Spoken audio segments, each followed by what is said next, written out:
जो विद्यार्थी मित्रों धोरण 12 चैप्टर नंबर 4 रासायणिक गतिकीना लेक्चर नंबर 3 में આપણે આપણા પેમ્પલેટના પ્રશ્ન નંબર 12 થી 17 ભણી ગયા હતા। હવે લેક્ચર નંબર 4 માં આપણે પ્રશ્ન નંબર 18 થી શરૂઆત કરીશું। તો 18મા પ્રશ્નનું બંધારણ આ રીતનું છે, જોઈએ। સંકીર્ણ પ્રક્રિયાની આણ્વિકતા સમજાવો।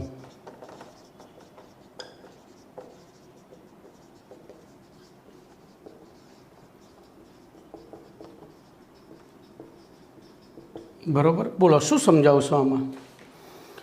तो प्रक्रिया दरमियान प्रक्रियकना 3 के तेथी वधु अणुओ जो परिचय में आपणे तो प्रक्रिया दरमियान प्रक्रियकना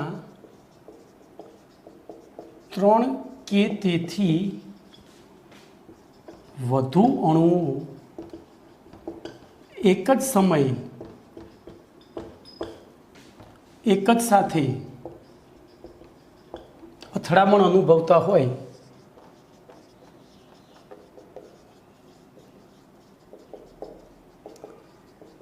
તેવી પ્રક્રિયા ભાગ્યે જ જોવા મળે છે। બરોબર, એનો અર્થ આપણે આગળ કરી ગયા છીએ। એટલે કે આવી પ્રક્રિયા થવાની શક્યતા લગભગ નહીવત છે। આથી 3 કે તેથી વધુ અણુઓ ભાગ લેતા હોય तेवी प्रक्रियाओं में शू थशे? तो आथी जे प्रक्रिया में 3 के तेथी वधु अणु प्रक्रियकना अणुओ भाग लेता होय तेवी प्रक्रिया एक थी वधु तबक्का में पूर्ण थाय छे। आवी प्रक्रिया एक थी वधु तबक्का में पूर्ण थाय छे। बरोबर, अने आवी प्रक्रियाओने संकीर्ण प्रक्रियाओ कहे छे।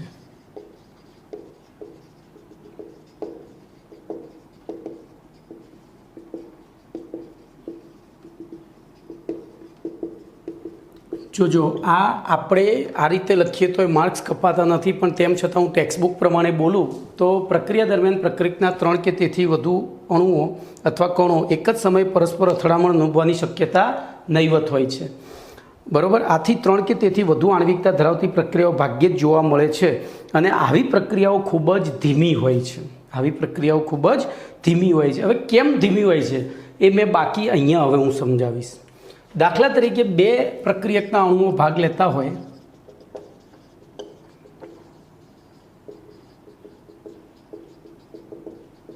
तेवी प्रक्रिया बोलो ए प्लस बी में निपज सी है अथवा निपज डी है, आपणे एवुं धारीए। बराबर, निपज डी है, ए प्लस बी गिव्स निपज डी। तो आ प्रक्रिया थशे त्यारे शुं थशे?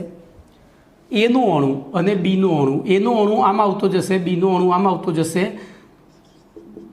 ए बी एक साथे અથડાશે એટલે જૂના બંધ તૂટે અને નવા બંધ બને।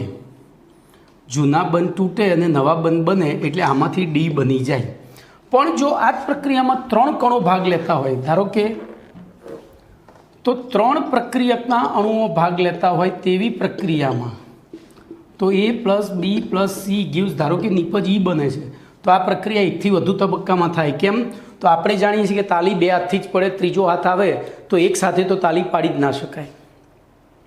2 हाथे ताली एक साथे पड़े, तमे 3 मित्रों थईने 3 जणा एक एक हाथ राखजो तो कोई 2 नो ज एक અથડાશે, 2 नो ज हाथ અથડાશે, ત્રીજાનો પાછળથી અથડાશે। तो एवी परिस्थितिमां शुं थाय? धारो कि अहींया ए साथे बी અથડાય છે अथवा ए साथे सी અથડાય છે, तो एमांथी कोई निपज धारो कि डी बनी, अहींया ए अने सी मांथी कोई निपज एफ बनी।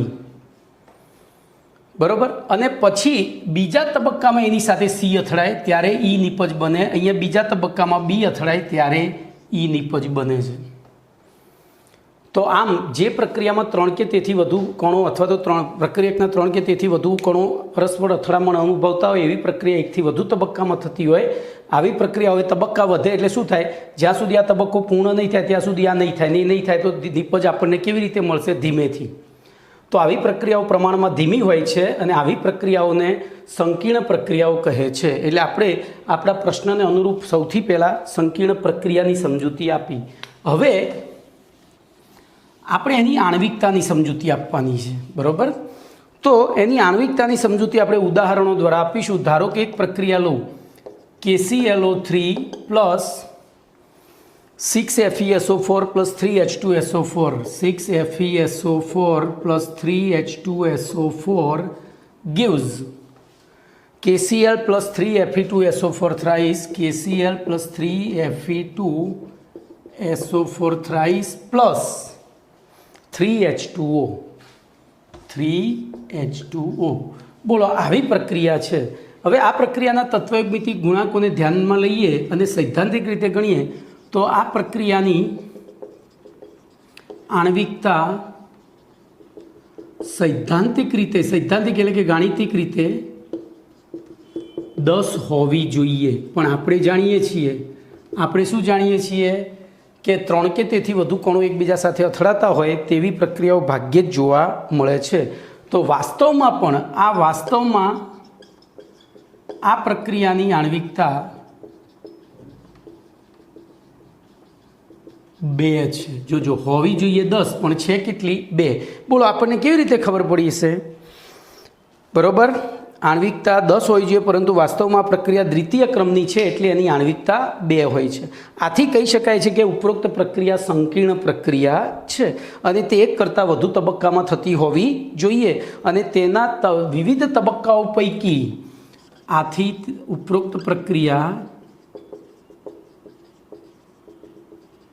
સંકીર્ણ પ્રક્રિયા હોવી જોઈએ.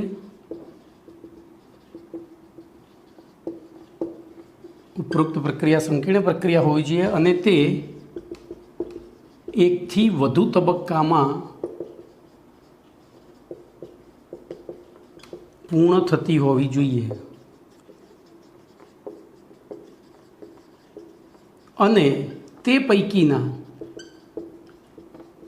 સૌથી ધીમા તબક્કાની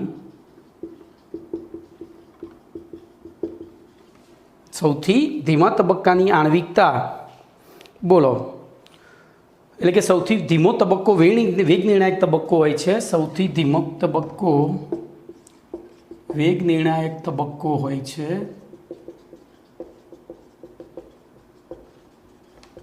અને તેની આણ્વિકતા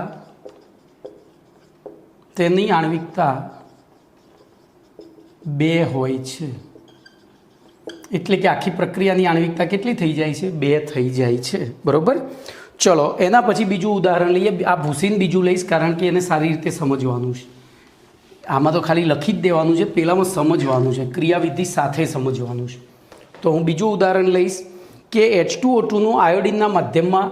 તો ઉદાહરણ 2, H2O2ને I- ઉદ્દીપકની હાજરીમાં આપણે એનું, એટલે કે આલ્કલાઇન માધ્યમમાં, અહીંયા આલ્કલાઇન માધ્યમ લખું,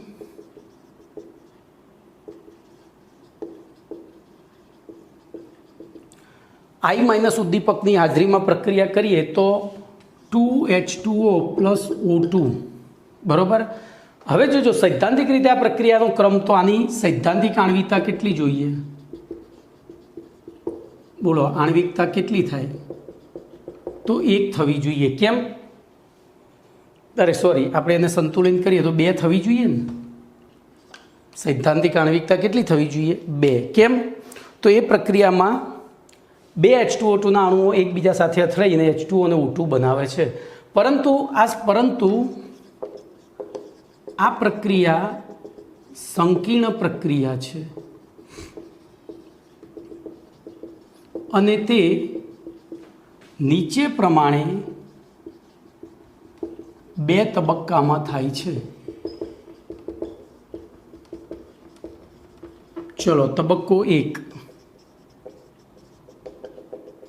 તો તબક્કા 1માં શું થાય, સૌથી પહેલો H2O2નો એક અણુ I- સાથે જોડાય. જો અહીંયા I- ઉદ્દીપક છે એટલે એ પ્રક્રિયાના અંતે તો પાછો જ મળશે.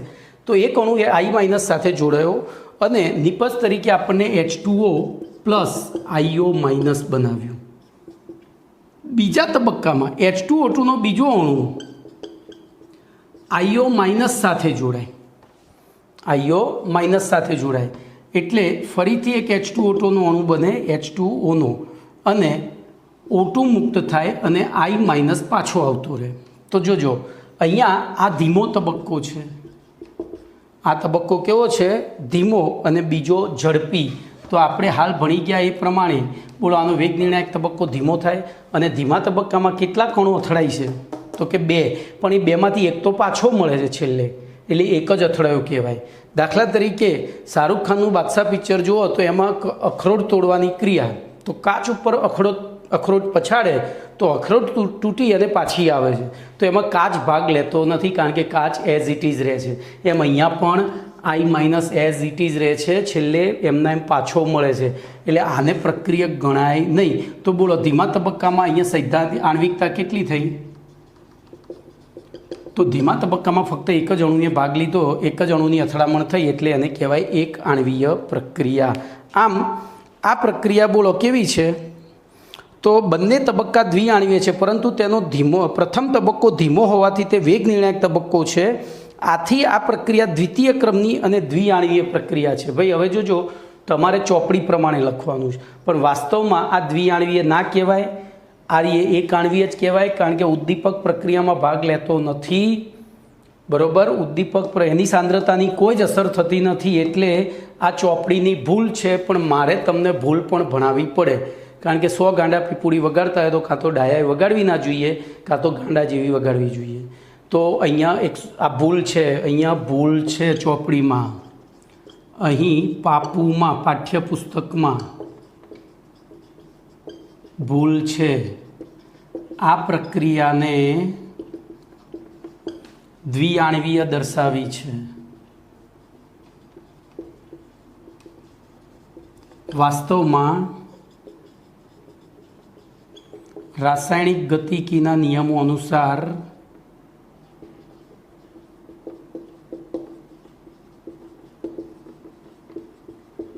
આ પ્રક્રિયા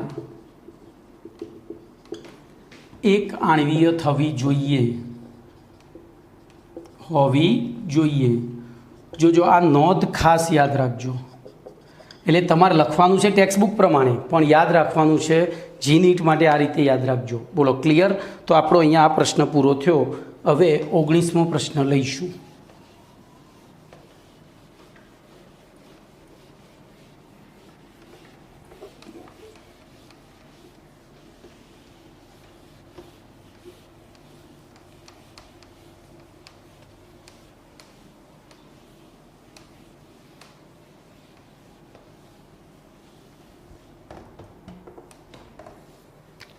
પ્રશ્ન નંબર 19. જોજો 19મા પ્રશ્નમાં આપણને કીધું છે પ્રથમ પ્રક્રિયાક્રમ અને પ્રક્રિયાની આણ્વિકતા વચ્ચેનો તફાવત. પ્રક્રિયાક્રમ અને પ્રક્રિયાની આણ્વિકતા વચ્ચેનો તફાવત જણાવો. જોજો અહીંયા તુલના પણ જણાવો કે. તો જોજો અહીંયા હું તમને તફાવત લખીને આપીશ, તમારે પેમ્ફલેટમાં તુલના લખીને આપેલી છે, એટલે 2 વસ્તુ થઈ જાય. તો તફાવત ને તુલના એક જ વસ્તુ છે. તફાવતમાં 2 ભાગ પાડીને લખવાનું, તુલનામાં સળંગ વાક્ય લખવાનું. તો આપણે તફાવતમાં જોઈએ પ્રક્રિયાક્રમ અને પ્રક્રિયાની આણ્વિકતા. ચલો, તો સૌથી પહેલું બોલો, પ્રક્રિયાક્રમ એ પ્રાયોગિક રાશિ છે. તો પહેલું તે પ્રાયોગિક રાશિ છે, એટલે આનો અર્થ શું થાય બોલો? તો તેને માત્ર પ્રયોગો દ્વારા જ પુરવાર કરી શકાય, સૈદ્ધાંતિક રીતે ગણતરી કરી શકાતી નથી. તો તે પ્રાયોગિક રાશિ છે અને તેનું મૂલ્ય શૂન્ય સહિતની, હું અહીંયા ગુજરાતીમાં શૂન્ય જ લખું, શૂન્ય સહિતની ધન પૂર્ણાંક કે અપૂર્ણાંક સંખ્યા હોય છે. ચલો અહીંયા શું લખશો તો જ્યારે પ્રક્રિયાની આણ્વિકતા એ પ્રાયોગિક અને સૈદ્ધાંતિક બે રાશિ છે. જો પ્રારંભિક પ્રક્રિયા હોય તો પ્રારંભિક પ્રક્રિયા માટે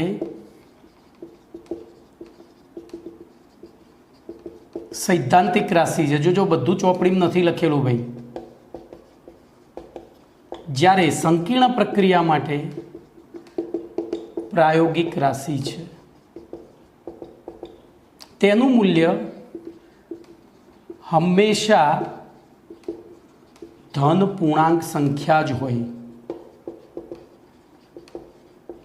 તેનું મૂલ્ય હંમેશા ધન પૂર્ણાંક સંખ્યા જ હોય છે. ચલો બીજા મુદ્દામાં આપણે શું લખીશું વિચારો યાદ આવે છે? તો પ્રક્રિયાનો ક્રમ પ્રારંભિક અને સંકીર્ણ પ્રક્રિયાઓને એક સમાન રીતે લાગુ પડે છે. તો તે પ્રારંભિક અને સંકીર્ણ પ્રક્રિયાઓને લાગુ પડે છે, એક સમાન રીતે લાગુ પડે છે.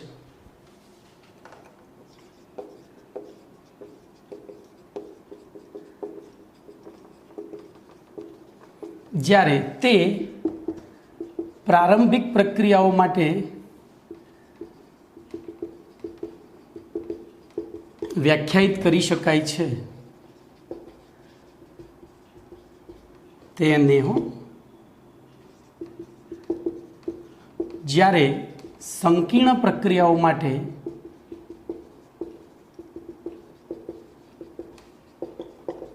તેનો કોઈ જ અર્થ નથી, એટલે કે અર્થવિહીન છે. આપણે પ્રક્રિયાની આણ્વિકતા ફક્ત ને ફક્ત કોને લાગી પાડી શકીએ? તો પ્રારંભિક પ્રક્રિયાઓને. પછી ત્રીજો મુદ્દો, તો ત્રીજા મુદ્દામાં લખીશું સંકીર્ણ પ્રક્રિયાનો ક્રમ અને તો અહીંયા સંકીર્ણ પ્રક્રિયાનો ક્રમ જે તે પ્રક્રિયાના સૌથી ધીમા તબક્કાના ક્રમ જેટલો હોય છે. જોજો, સૌથી ધીમા તબક્કાના ક્રમ જેટલો હોય છે. જ્યારે અહીંયા તો સંકીર્ણ પ્રક્રિયાની આણ્વિકતા, બોલો શું લખશો? યાદ આવે છે? સંકીર્ણ પ્રક્રિયાની આણ્વિકતા ધીમા તબક્કાની આણ્વિકતા, સંકીર્ણ પ્રક્રિયાના ધીમા તબક્કાની આણ્વિકતા, પ્રક્રિયાના એક મિનિટ મારે અહીંયા ભૂલ થઈ, ના ધીમા તબક્કાની આણ્વિકતા તે પ્રક્રિયાના તેના ધીમા તબક્કાના પ્રક્રિયા ક્રમ જેટલી હોય છે.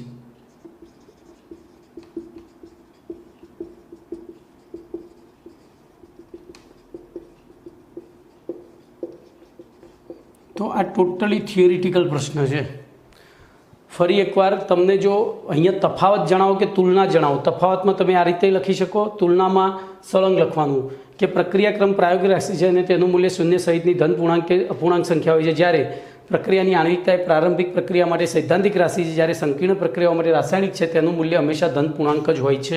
પછી લખવાનું કે પ્રક્રિયાક્રમે પ્રારંભિક અને સંકીર્ણ પ્રક્રિયાઓને એક સમાન રીતે લાગુ પડે છે. અહીંયા લખવાનું પ્રક્રિયાની આણ્વિકતા ફક્ત પ્રારંભિક પ્રક્રિયાઓ માટે જ વ્યાખ્યાયિત કરી શકાય છે, જ્યારે સંકીર્ણ પ્રક્રિયાઓ માટે તેમનો કોઈ અર્થ નથી. અને એ રીતે લખાય સંકીર્ણ પ્રક્રિયાનો ક્રમ જે તે પ્રક્રિયાના સૌથી ધીમા તબક્કાના ક્રમ જેટલો હોય છે, જ્યારે સંકીર્ણ પ્રક્રિયાના ધીમા તબક્કાની આણ્વિકતા તેના ધીમા તબક્કાના પ્રક્રિયા ક્રમ જેટલી હોય છે. ઓકે, સોરી, અહીંયા ધીમા નહીં, સંપૂર્ણ પ્રક્રિયાના અહીંયા મારે લખવામાં ભૂલ થઈ. આણ્વિકતા સંપૂર્ણ પ્રક્રિયાના,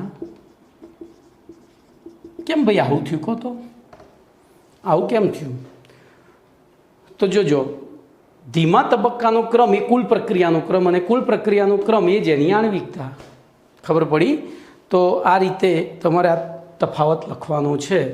ચલો એના પછી કેટલાક એસક્યુ છે જોઈ લઈએ.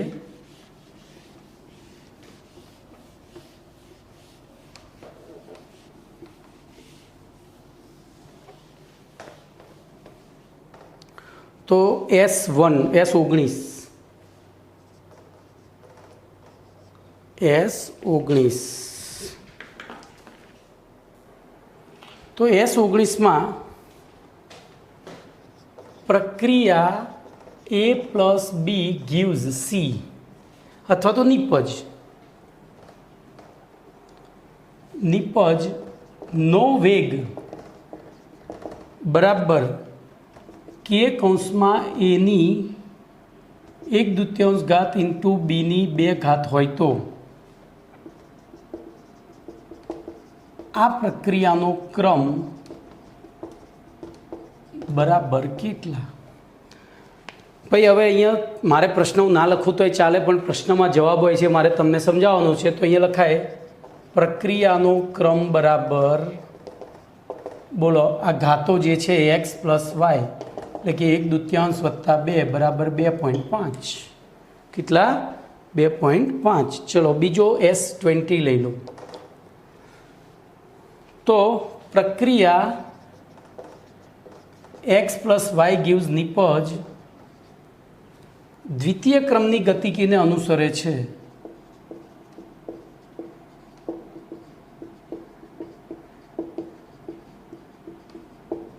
દ્વિતીય ક્રમની ગતિકીને અનુસરે છે. તો આ પ્રક્રિયામાં એક્સની સાંદ્રતા બમણી કરવામાં આવે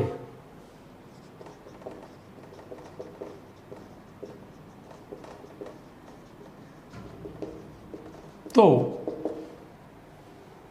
પ્રક્રિયા વેગ કેટલા ગણો થશે?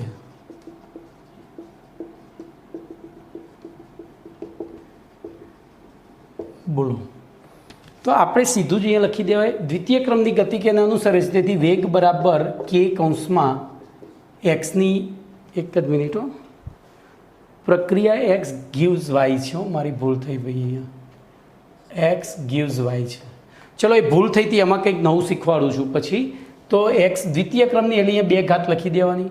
તો હવે જોજો આ મૂળભૂત વેગ થયો, મૂળભૂત વેગ. બોલો એનો વેગ આપણે શું કરવો છે? તો સાંદ્રતા બમણી કરી. તો વેગ બરાબર K કૌંસમાં 2x² ઇમ્પ્લાઇઝ વેગ બરાબર K કૌંસમાં x² ગુણ્યા 4 થાય. આ 2 નો વર્ગ 4 કોમન કાઢી નાખ્યું. તો આ તો શું થયો?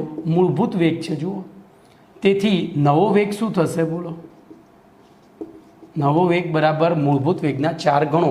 આમ વેગ 4 ગણો થઈ જાય છે. કમ્પ્લીટ વેગ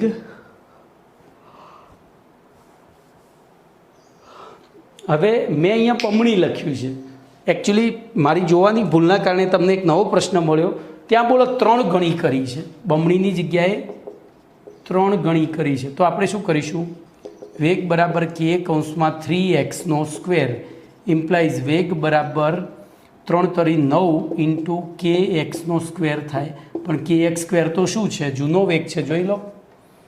તો નવો વેગ જૂના વેગથી કેટલા ગણો થશે? 9 ગણો. હવે જોજો, મેં પેલી ભૂલ જે કરી હતી એ ફરીથી કરું. બોલો x + y = નિપજ છે. બોલો આ પ્રક્રિયા દ્વિતીય ક્રમની ગતિકીને અનુસરે છે. આ પ્રક્રિયા દ્વિતીય ક્રમની ગતિકીને અનુસરે છે. તો એ વખતે આપણે એના 3 વેગ સમીકરણ લખી શકીએ. પહેલું વેગ બરાબર K કૌંસમાં x² ઇન્ટુ y² એટલે બોલો n બરાબર 2 થઈ ગયા, દ્વિતીય ક્રમ થયો. અથવા વેગ બરાબર K કૌંસમાં x² ઇન્ટુ y0 તો n બરાબર 2 થયા. અને વેગ બરાબર K કૌંસમાં x1 અને y2 અરે 0 અને 2 તો પણ n બરાબર 2 થયા. હવે આપણે એક્સની સાંદ્રતા અહીંયા બમણી કરીએ તો બોલો અહીંયા વેગ કેટલો થશે? પહેલું વેગ સમીકરણ લાગુ પડતું તો વેગ બમણો થાય. કેમ? તો આગળ 2x કરી એટલે 2 આગળ આવે એટલે જૂનો વેગ 2 વડે ગુણાયો. બોલો અહીંયા કેટલો થાય? તો 4 ગણો થાય. કેમ? તો અહીંયા 2 નો વર્ગ 4, બગડો આગળ ચોગડો 12 આવી ગયો એટલે જૂનો વેગ અહીંયા અચળ રહે છે. તો આવો MCQ પૂછાય કે પ્રક્રિયા x + y ગીવ નિપજ દ્વિતીય ક્રમની પ્રક્રિયા હોય અને અનુસરતી હોય અને આ પ્રક્રિયાની સાંદ્રતા 4 બમણી કરવામાં આવે તો પ્રક્રિયા વેગ કેટલા ગણો થાય? તો A, B, C અને D આપેલ બધા જ શક્ય છે એવું લખ્યું હોય તો જવાબ અહીંયા આપેલ બધા જ શક્ય છે એવું થઈ જાય. બોલો કમ્પ્લીટ. ચલો એના પછી 20મો પ્રશ્ન જોઈએ, એટલે પ્રશ્ન નંબર 20. SQ 20 તો પતી ગયો. SQ 20માં બીજા 3 SQ મેં ચલાવી દીધા જીનીટના.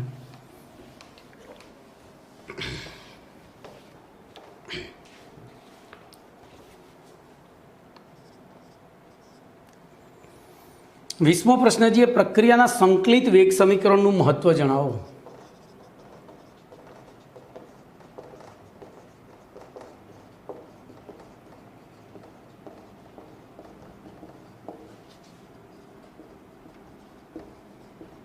બોલો. ચલો તો જો આ પાઠની અંદર સૌથી પહેલો આપણે ભણ્યા સરેરાશ વેગ. જો હું અહીંયા ડાયાગ્રામ દોરીશ, હું આખો પ્રશ્ન નહીં લખું. બોલો સરેરાશ વેગ. બોલો એની મર્યાદા શું હતી? તો એકંદર માહિતી મળતી હતી. અહીંયા જો વેગ, ઉપયોગિતા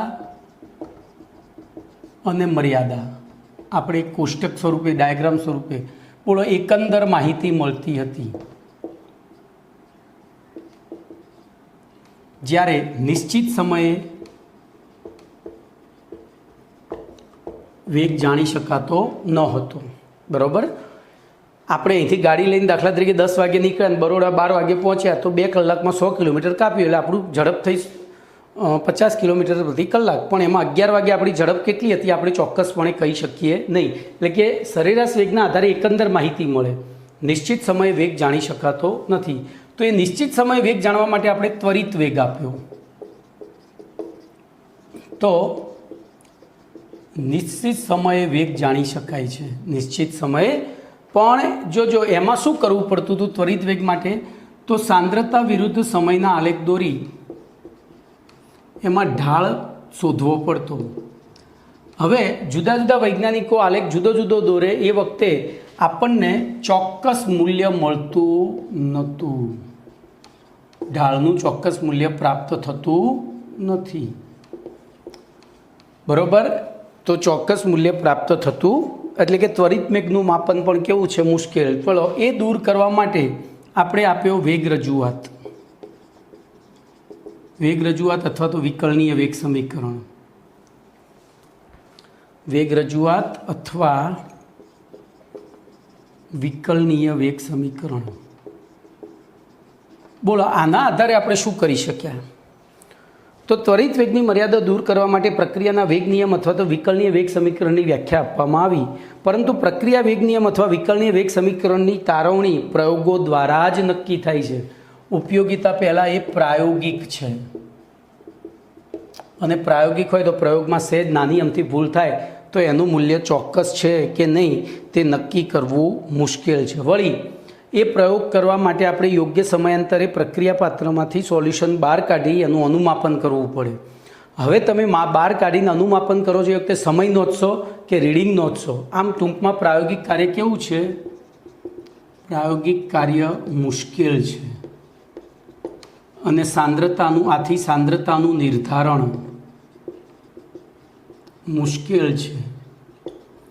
અને એના લીધે હજુ આપણે આ પ્રશ્ન ઉપર જ અટકેલા છીએ. આટલું બધું કર્યા પછી હજુ ચોક્કસ તો મૂલ્ય આપણને મળ્યું જ નથી. ચોક્કસ મૂલ્ય તો જોઈએ હવે એમાં. પરંતુ વેગ નિયમ અથવા વિકલનીય વેગ સમીકરણની તારવણી પ્રયોગો દ્વારા જ નક્કી કરી શકાય, અને તે માટે નિયત સમયે પ્રક્રિયકની સાંદ્રતાનું નિર્ધારણ કરવું પડે. પરંતુ એ ખૂબ જ મુશ્કેલ કાર્ય છે. વળી તેમાં જુદી જુદી પ્રક્રિયા પરિસ્થિતિમાં જો પ્રક્રિયા કરવામાં આવે તો પણ વેગ નિયમ અથવા તો વિકલનીય વેગ સમીકરણ બદલાઈ જાય છે. એકના એક પ્રક્રિયા જુદી જુદી પરિસ્થિતિમાં કરીએ ને તો વિકલનીય વેગ સમીકરણ જુદા જુદા મળે. બરાબર. આથી પ્રક્રિયાના વેગ નિયમ અથવા વિકલનીય વેગ સમીકરણનું નિર્ધારણ પણ મુશ્કેલ છે. ચલો એના પછી એ મુશ્કેલી દૂર કરવા માટે આપવામાં આવ્યો સંકલિત વેગ સમીકરણ. તો સંકલિત વેગ સમીકરણમાં કોઈ મર્યાદા નથી, ઉપયોગિતા જ ઉપયોગિતા છે. હારીએ કઈ? તો કોઈ પણ સમયે સાંદ્રતાનું નિર્ધારણ કરી શકાય. જો સાંદ્રતાનું નિર્ધારણ થાય તો પછી આલેખ દોરીને ત્વરિત વેગ પણ શોધી શકાય. બધું આવી ગયું. હવે આ સંકલિત વેગ સમીકરણ કેવી રીતે લેવામાં આવે છે? તો આ વિકલનીય વેગનું સંકલન કરીને વિકલનીય વેગ સમીકરણનું તો જોઈએ. ઉપરોક્ત બધી જ મર્યાદાઓ દૂર કરવા માટે પ્રક્રિયાના વિકલનીય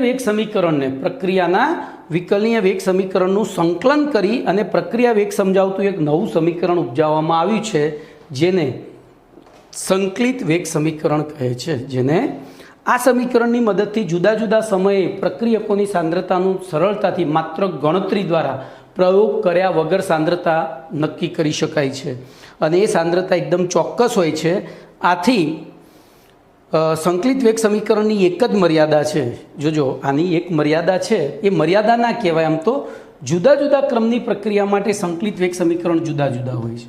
તો જુદા જુદા ક્રમની પ્રક્રિયા માટે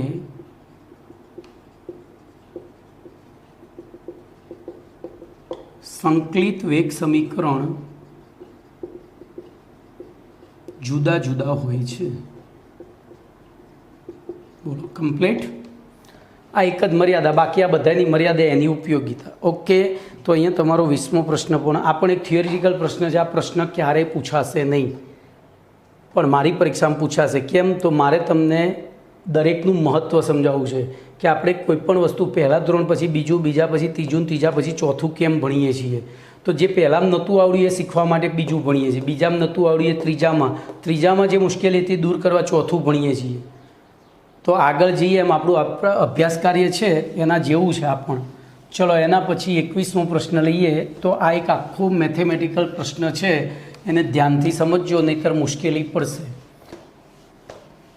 આખો મેથેમેટિકલ, બાયોલોજીવાળાને થોડી તકલીફ પડશે, કારણ કે એમાં વિકલન સંકલન આવે છે, પણ એમાં એક સૂત્ર યાદ રાખી લો એટલે આવડી જાય. કશું જ નથી, એક સ્ટેપ ખાલી ગોખવું પડે. તો પ્રશ્ન છે 21મો, શૂન્ય ક્રમની પ્રક્રિયાનું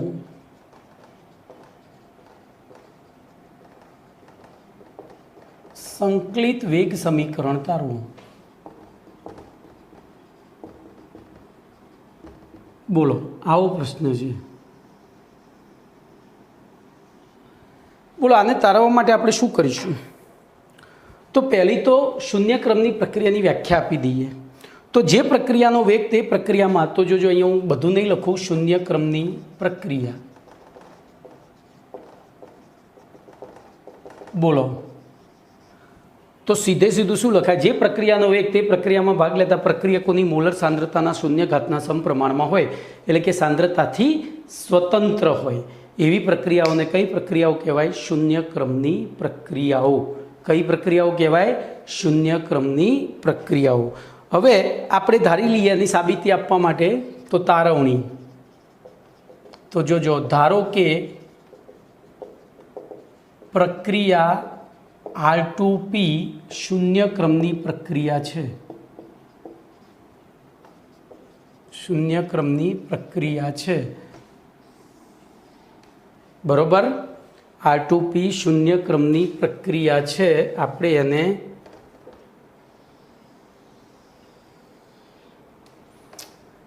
હવે એના માટે બોલો વિકલનીય વેગ સમીકરણ, તેના માટે તેનું વિકલનીય વેગ સમીકરણ શું થશે કહો તો -dr/dt is equal to k કૌંસમાં r ની 0 ઘાત. શું થશે? બરાબર, જોજો, આ ત્વરિત વેગ સમીકરણ, અને આપણે આ મૂકી દીધું વેગ રજૂઆત. વેગ રજૂઆતમાં શૂન્ય ક્રમ છે એટલે r ની 0 ઘાત લખવી પડે, બરાબર? હવે પરંતુ r ની 0 ઘાત એટલે તો 1 થાય. તેથી બોલો -dr/dt બરાબર k ઇમ્પ્લાઇઝ dr બરાબર શું થાય? -k/dt થાય. હું આને સમીકરણ 1 કહીશ. હવે સમીકરણ 1નું બોલો ટીની સાપેક્ષે સંકલન કરતા, બંને બાજુ સંકલન કરતા એવું જ લખીએ ને, નું બંને બાજુ સંકલન કરતા. સંકલન એટલે સરવાળો ભાઈ, બરાબર? પણ આ સરવાળો બહુ વિચિત્ર છે, સીધો સરવાળો નથી. તો એનું નિશાન છે dr બરાબર. અચળ વસ્તુનું સંકલન ના થાય તો એ બહાર કાઢી દેવાનું, સંકલન dt. હવે drનું સંકલન r થાય અને dtનું t થાય. તેથી બોલો અહીંયા હું rt લખીશ. શું લખીશ? કેમ? તો t સમયનો સાંદ્રતા. બરાબર માઇનસ કેટી થાય, ખબર પડી? માઇનસ કેટી પ્લસ જો સંકલનનો અચળાંક આઈ લખવો પડે, જ્યાં આઈ સંકલનનો અચળાંક છે. હવે જોજો, જ્યારે ટી બરાબર 0 હોય ત્યારે બોલો આરટી બરાબર શું થાય? R0 થાય. ટી બરાબર 0 હોય તો એ વખતે ટી સમયની સાંદ્રતા આરટી હોય તો ટી બરાબર 0 હોય ત્યારે આરટી બરાબર R0 થાય. આ કિંમતો અહીંયા મૂકીએ તો બોલો આરટીની જગ્યાએ 0 બરાબર માઇનસ કે ઇન્ટુ 0, ટીનું 0 પ્લસ આઈ ઇમ્પ્લાઇઝ આઈ બરાબર શું થઈ ગયું? R0 થયું. તો એ સૂત્ર આમાં મૂકી દઈએ કિંમત આની અંદર, આ સમીકરણ 2માં. તો બોલો શું થશે? આરટી બરાબર માઇનસ કેટી પ્લસ R0. શું થશે? ફરીથી લખું છું, આરટી બરાબર માઇનસ કેટી પ્લસ R0 બરાબર સમીકરણ 3. પણ આ તો વાય બરાબર mx પ્લસ સી પ્રકારનું સૂત્ર છે, સુરેખાનું સૂત્ર છે. શેનું સૂત્ર છે? સુરેખાનું. તો બોલો આમાં શું કરી શકીશું? તો આપણે એક્સ વર્સિસ વાયનો અથવા તો વાય વર્સિસ એક્સનો આલેખ દોરીએ. તો જોજો, વાય વર્સિસ એક્સનો આલેખ. બોલો એક્સને સમતુલ્ય શું છે? ટી. તો અહીંયા ટી લખો અને વાયને સમતુલ્ય RT. બોલો આ આલેખ કેવો મળશે? સીધી રેખા. સીધી રેખા પણ કેવી? તો સીનું મૂલ્ય જ્યાંથી, તો સાંદ્રતા ક્યારેય શૂન્ય ના હોય એટલે અહીંથી શરૂ થશે. ટીનું મૂલ્ય સીના મૂલ્યથી શરૂ થાય અને એમનું મૂલ્ય ધન હોય તો ચડતો, એમનું મૂલ્ય ઋણ હોય તો ઉતરતો, અને એમનું મૂલ્ય 0 હોય તો સમાંતર. અહીંયા ઋણ છે એટલે આપણે R0 અહીંયા લઈ લઈશું અને ઉતરતું આ રીતે મળશે. કેવો? ઉતરતો સીધી રેખા, જ્યાં આ આંતરછેદ R0 થાય બરાબર સી થાય એમ, અને ઢાળ બરાબર તો એમ બરાબર માઇનસ કે થશે. ચલો હવે આપણે અહીંયા શું કરીશું? તો હું બોલ્યો બધું શબ્દોમાં લખ્યું છે. હવે ઉપરોક્ત આ સૂત્રને સરળ સ્વરૂપમાં ફેરવીએ તો આરવાળા પદો એક બાજુ લાવીએ. બોલો કેટી આ બાજુ લાવીને પેલી બાજુ લઈ જઈએ તો કેટી બરાબર R0 માઇનસ RT થાય, અને તેથી કે બરાબર R0 minus RT by T થાય. તો આ થયું શૂન્ય ક્રમની પ્રક્રિયાનું સંકલિત વેગ સમીકરણ. બરાબર. હવે જોજો, આના ઉપરથી એક વિધાન મળે.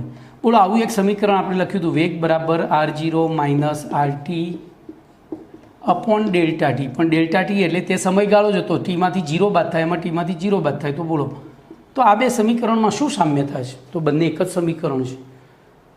તો પછી આપણે ક્યારે લખીએ? અહીંયા જુદું શું છે? આ વેગ છે ને વેગ અચળાંક છે. તો આના ઉપરથી શું લખી શકાય? શૂન્ય ક્રમની પ્રક્રિયા માટે સરેરાશ વેગ અને વેગ અચળાંક સમાન હોય છે. ફરીથી, શૂન્ય ક્રમની પ્રક્રિયા માટે વેગ અને તેના વેગ અચળાંકના મૂલ્યો સમાન હોય છે. તો 3 માર્ક્સની થિયરી છે. ઓકે, ચલો. તો એના પછી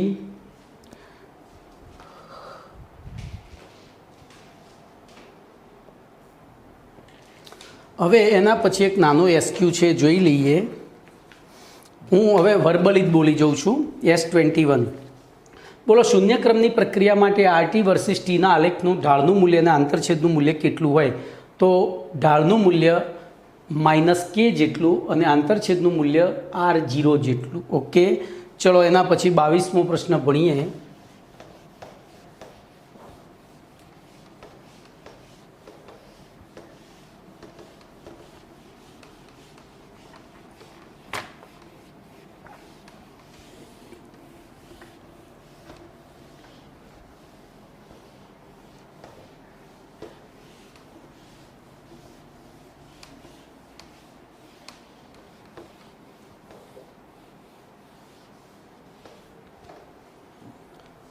પ્રશ્ન નંબર 22.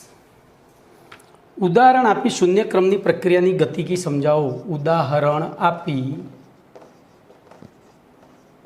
શૂન્ય ક્રમની પ્રક્રિયાની રાસાયણિક ગતિકી સમજાવો.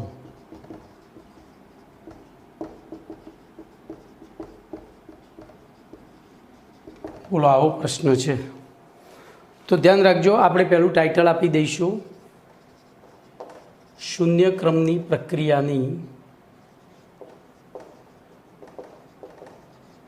રાસાયણિક ગતિકી. હવે એની મુખ્ય લાક્ષણિકતા આપણે પહેલી લખી દઈશું. તો શૂન્યક્રમની પ્રક્રિયાઓ મોટે ભાગે વિષમ પ્રણાલીમાં થતી હોય છે. શૂન્યક્રમની પ્રક્રિયાઓ સામાન્ય રીતે વિષમ પ્રણાલીમાં થતી હોય છે. લખું તો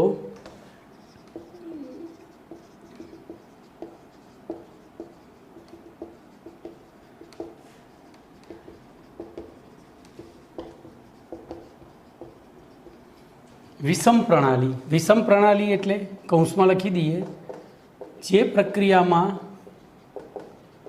ભાગ લેતા પ્રક્રિયકો જુદી જુદી અવસ્થા ધરાવતા હોય.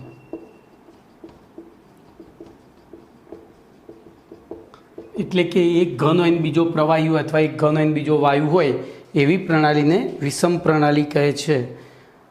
બરોબર. સામાન્ય રીતે વિષમ પ્રણાલીમાં થતી હોય છે. હવે જોજો, વિષમ પ્રણાલીમાં પ્રક્રિયાઓ બહુ ભાગ્યે જ જોવા મળે. આથી લખી શકાય, આથી શૂન્યક્રમની પ્રક્રિયા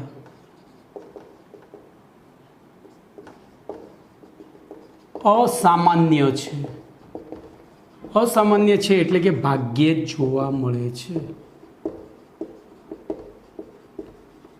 ભાગ્યે જ જોવા મળે છે. હવે કેટલાક ઉદાહરણો આપીને સમજૂતી આપીશું. તો દાખલા તરીકે ઉત્સેચકીય ઉદ્દીપન પ્રક્રિયા.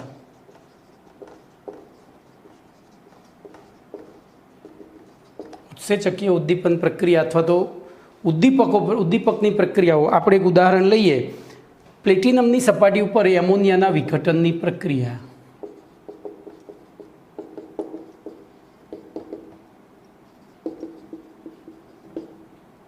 બરાબર. પ્લેટિનમની સપાટી ઉપર એમોનિયમના વિઘટનની પ્રક્રિયા. આ પ્રક્રિયા 1130 કેલ્વિન તાપમાને થાય. જોજો, હવે એને સમજજો. હું એક પાત્રમાં લિક્વિડ એમોનિયા અથવા તો વાયુ ભરી દઉં, એની અંદર પ્લેટિનમનો ટુકડો નાખું છું અને 1130 કેલ્વિને ગરમ કરું છું. બોલો, અહીંયા આજુબાજુમાં આ પ્લેટિનમનો ટુકડો છે, આ બધો. જોજો, હવે આપણે શરૂઆત કરીએ એ રીતે. બોલો, હું આમાં એમોનિયા રેડવાનું શરૂ કરું છું તો શું થશે? એ અહીંયા એમોનિયા ભરાયું તો કયા એમોનિયાનો અણુની પ્રક્રિયા થશે? આની જ. બોલો, પછી આમ ભરાતો ગયો તો જેમ ભરાતો ગયો એમ શું થતું ગયું? પ્રક્રિયામાં ભાગ લેતા અણુઓની સંખ્યા શું થઈ? વધતી ગઈ. જુઓ, શરૂઆતમાં ધ્યાનથી જોજો, આ પ્રક્રિયામાં ભાગ લેતા અણુઓની સંખ્યા ધીરે ધીરે વધતી જાય છે. પછી તો આ બધા અણુઓ ભાગ લેશે. પણ એક વખત સપાટી ઢંકાઈ ગયા પછી શું થશે? બોલો, એ અણુઓની સંખ્યામાં કોઈ ફેરફાર થશે ખરું? ના. તો શરૂઆતમાં જ્યાં સુધી પ્લેટિનમના ટુકડાની સપાટી ઢંકાઈ નહીં ત્યાં સુધી આ પ્રક્રિયા એમોનિયાના સંદર્ભમાં પ્રથમ ક્રમની છે. એટલે કે એની સાંદ્રતા વધે તેમ વેગ વધે છે. એટલે કે એની સાંદ્રતાની 1/ના સમપ્રમાણમાં છે. પણ જેવી સપાટી ઢંકાઈ ગઈ પછી વધારાના એમોનિયાની એની ઉપર કોઈ જ અસર થતી નથી. એટલે કે ઊંચી સાંદ્રતા એ પ્રક્રિયા કયા ક્રમની છે? શૂન્ય ક્રમની. તો ધ્યાન રાખજો, અહીંયા તમે હું જે બોલ્યો આકૃતિ યાદ રાખજો તો લખી દેશો. હું બોલું છું ફરીથી. તો પ્લેટિનમની સપાટી ઉપર એમોનિયાના વિઘટનની ઉપરોક્ત પ્રક્રિયામાં શરૂઆતમાં એમોનિયાના નીચા દબાણે, બરાબર, એમોનિયાના નીચા દબાણે જ્યાં સુધી પ્લેટિનમની સપાટી એમોનિયા વડે સંપૂર્ણપણે ઢંકાય નહીં ત્યાં સુધી આ પ્રક્રિયા પ્રથમ ક્રમની હોય છે. પરંતુ ઊંચા દબાણે, એમોનિયાના ઊંચા દબાણે પ્લેટિનમની સપાટી એમોનિયા વડે સંપૂર્ણપણે ઢંકાઈ જાય પછી એમોનિયાના દબાણની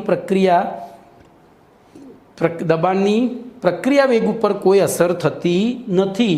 એટલે કે પ્રક્રિયા શૂન્ય ક્રમની બની જાય છે. આમ હવે પ્રાયોગિક રીતે આપણે આ પ્રક્રિયા માટે વેગ સમીકરણ લખ્યું તો એ વેગ સમીકરણ આવું મળ્યું, K1 × NH3 upon 1 + K2 × NH3. જોજો, પ્રાયોગિક રીતે નક્કી કર્યું તો આપણે જે વિચાર્યું ને અહીંયા સાચું પડશે.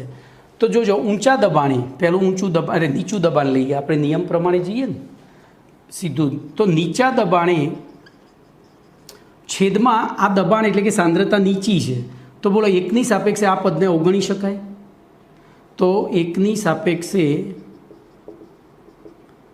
NH3 ઇન્ટુ કેને અવગણતા તો બોલો વેગ બરાબર શું થઈ ગયું? તો છેદમાં એક જ રહ્યો K1 NH3 એની એક ઘાત. એટલે બોલો નીચા દબાણે એકની સાપેક્ષે અવગણી શકાય ને એવી પરિસ્થિતિમાં એ પ્રક્રિયા કયા ક્રમની થઈ? પ્રથમ ક્રમની. ચલો ઊંચા દબાણે જોઈએ તો ઊંચા દબાણે શું થશે? તો K ઇન્ટુ NH3ની સાપેક્ષે આ મૂલ્ય ઊંચું છે એટલે ગુણાકાર ઊંચો થશે તો એકને અવગણતા બોલો એકને અવગણીએ તો શું થશે? તો વેગ બરાબર તો K1 upon NH3 into K1 into NH3 upon K2 into NH3. બોલો NH3 ઉડી ગયા તો K1 બાય K2 એ તો અચળ છે એટલે કે અહીંયા આની ઘાત કેટલી થઈ ગઈ? 0. અચળ ઇન્ટુ NH3ની 0 ઘાત. કારણ કે આ એક લખાય ને તો આના ઉપરથી તમને ખબર પડી કે ઊંચા દબાણે આ પ્રક્રિયા કયા ક્રમની હતી? નીચા દબાણે હતી પ્રથમ ક્રમની, ઊંચા દબાણે બની ગઈ 0 ક્રમની. તો ખાસ ધ્યાન રાખજો, આ પ્રક્રિયા વારંવાર પૂછાયેલી છે MCQમાં કે પ્લેટિનમની સપાટી ઉપર એમોનિયાના વિઘટનની પ્રક્રિયા નીચા દબાણે કયા ક્રમની અને ઊંચા દબાણે કયા ક્રમની છે? તો નીચા દબાણે પ્રથમ ક્રમની, ઊંચા દબાણે 0 ક્રમની છે. ચલો એના પછી બીજું ઉદાહરણ લઈ લઈએ. તો સોનાની સપાટી ઉપર HIના વિઘટનની પ્રક્રિયા. તો ધ્યાન રાખજો એમાં પણ એવું થશે, સેમ થશે. સોનાની સપાટી પર HIના વિઘટનની પ્રક્રિયા પણ 0 ક્રમની છે. તેને પણ રાસાયણિક ગતિકી ઉપર મુજબ સમજાવી શકાય. બોલો હું એક સોનાનો ટુકડો લઉં અને ધીમે ધીમે HI ઉમેરવાનું શરૂ કરું. HIનું વિઘટન થાય એટલે H2 પ્લસ I2 થાય એટલે આ 2 વપરાય. બરાબર? જ્યાં સુધી આ સપાટી ઢંકાઈ નહીં, જોજો આટલા 2 જ અણુ પ્રક્રિયા કરશે ને, સોનાની સપાટીના સંપર્કમાં એ પ્રક્રિયા કરે.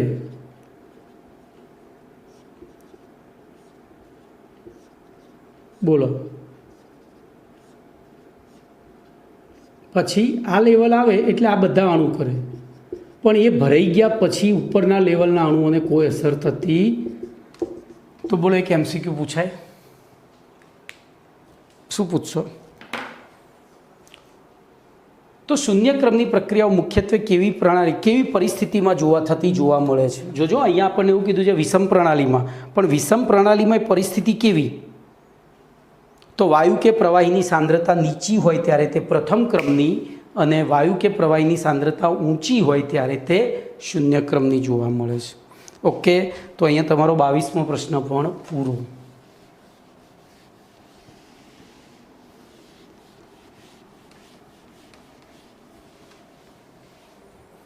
હવે 23મો પ્રશ્ન આમ તો કાલે રાખીએ છીએ ભાઈ, બરાબર? રિવિઝન થઈ જશે એટલા માટે.